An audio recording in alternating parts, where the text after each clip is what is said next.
guys, welcome back to Empower In. I'm Carolyn Porter Thomas. Thank you so much again for watching. So I don't know if you know, but 2014 is like 2 days away. And I wanted to do a video about my New Year's planning because I've seen some dramatic results over the last 7 years. Now, prior to the 7 years, what I would do is I would kind of just do my planning and hope for the best and see what happens. And by about mid-January or February, I would kind of just throw my New Year's resolutions out the door because I was so far behind of where I thought I was supposed to be. So I wanted to share with you what I've been doing for the last 7 years, and I've seen some dramatic results, and I think that you will too. Before we get started, I really want to emphasize the importance of New Year's planning, and maybe not just New Year's planning, but planning in general. When you're planning, what you're doing is you're creating a vision for yourself. And a vision is actual energy. A vision is what's going to keep you going when the going gets tough, or when you really have no energy, keep on studying or to keep on working.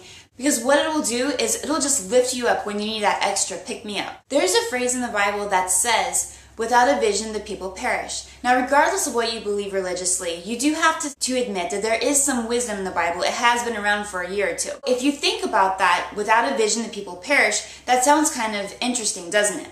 But let me just tell you, from my experience in the hospital, I have noticed that in many cases that is the absolute truth. It has really been interesting to see what happens in the hospital and why some people make it and some people don't. Let me just give you some dramatic examples. One day I had a patient who was in his early 70s. He had no real medical history. The only history was a mild hypertension. He was only taking one blood pressure medication for that. And he was admitted for something that was actually deadly. It was a severe emergency. However, it could easily be surgically fixed. In fact, the surgeon sat down with him for about an hour and was telling him about how easy this procedure was, how easy his recovery probably would be, and how the amount of pain he was in now would, he would be in so much less pain if he would just have the procedure. So everyone was there, the doctors were there, the nurses were there, his family was there. We were all trying to talk him into this easy surgical procedure that's done thousands and thousands, hundreds of thousands, probably millions of times around the world. And he sat there and he thought about it, and keep in mind he's in his right mind, and he said, "No, this is my time to go." And he decided to go home on hospice. I did discharge this patient home on hospice, so I guess that was his decision. Conversely, the other day I had a patient that was in his early 90s. And he was so funny. He was so busy. He was on the phone constantly. And I literally, in the morning, I was like, "I need to make an appointment with you to give you your medications." We joked around a little bit. And when I was in the room with him a little bit later, I was like, "Wow, you have a lot of family keeping tabs on you, huh?" I was just like making conversation. And he looked at me, he's like, "Family? That's not my family that I'm talking to. That's my company." He's like, "I just want to make sure that they're okay until I get back." And that just hit me. I was like, "A company? And you're going back?" Like, what a vision what a vision he had. And I can tell you that his recovery was pretty quick.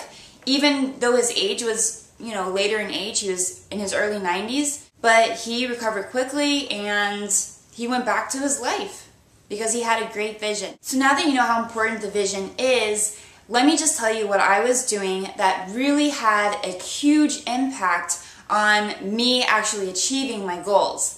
So what I used to do is I used to just plan New Year's goals, and I would plan for the year of 2014.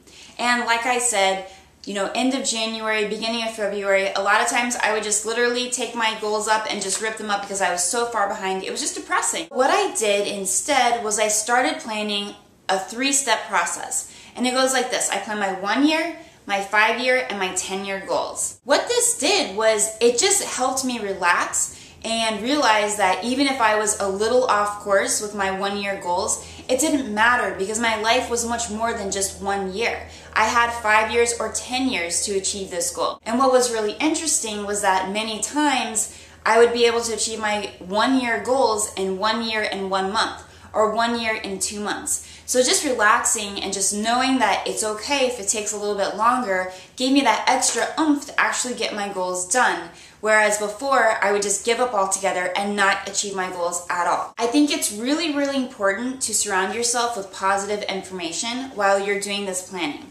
So I'm going to share with you some of the thoughts that I'm going to be thinking about while I'm doing my 2014 planning and my 5-year and 10-year goals after that. This first quote is from the book Awaken the Giant Within by Tony Robbins. People overestimate what they can accomplish in a year, and they underestimate what they can accomplish in a decade. Like I was saying before, when I would get overwhelmed with not achieving as much as I thought I needed to do in a year, then I would just give up altogether. But when I started to think about my life in decades, it totally changed what I really thought that I was capable of achieving. And what I like to do is I like to read articles from companies or from people that I admire. And what I find is like a lot of times it does take about 10 years of working on something, or many times longer, before you actually see the results that you see in the media, or when they achieve some big award. The next quote that I'm going to be thinking about, and I hope it gives you some food for thought, is from the book The Master Key System by Charles Haanel.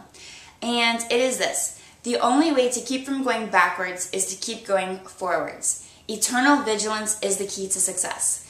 And I love this quote, because it just reminds me that we have to keep pushing towards our visions. We have to keep pushing towards our goals no matter what. There's going to be so many times when we feel fatigued, when we question whether this is the right goal, if we question that this is a good use of our time. And what I really like about this is that I find that sometimes you might change your mind. You might say, like, maybe that wasn't the best use of my time.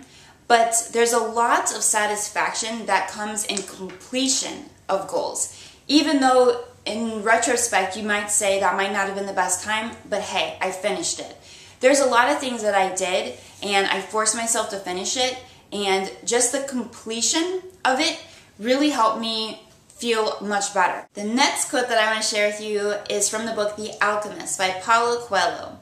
And this book is a fable, and it goes to the journey of a shepherd boy who's on a journey to find treasure. What I really loved about this book was one sentence in the very end of the book. It says, "Every journey begins with beginner's luck, and every victory comes from the person being severely tested."